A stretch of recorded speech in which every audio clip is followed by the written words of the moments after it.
অনেকেই মনে করেন ইলেকট্রিশিয়ানের কাজ খুবই সহজ, শুধু আরাম করে দাঁড়িয়ে তার টানা আর সুইচ বোর্ড লাগানো।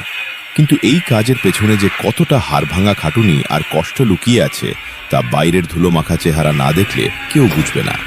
তাদেরকে যে সব সমস্যার সম্মুখীন হতে হয়, ঘন্টার পর ঘন্টা ভারী মেশিন উঁচিয়ে ধরে শক্ত দেয়ালে ড্রিল করা, মেশিনের তীব্র কম্পন সহ্য করা, বাতাসে ভেসে থাকা ধুলোবালি ফুসফুসে নেওয়া, বাথরুম বা রুমের গ্রুপ কেটে পাইপ বসানোর জায়গা তৈরি করতে গিয়ে শরীর অবশ হয়ে যাওয়া, অনবরত শরীরের ঘাম ঝরানো।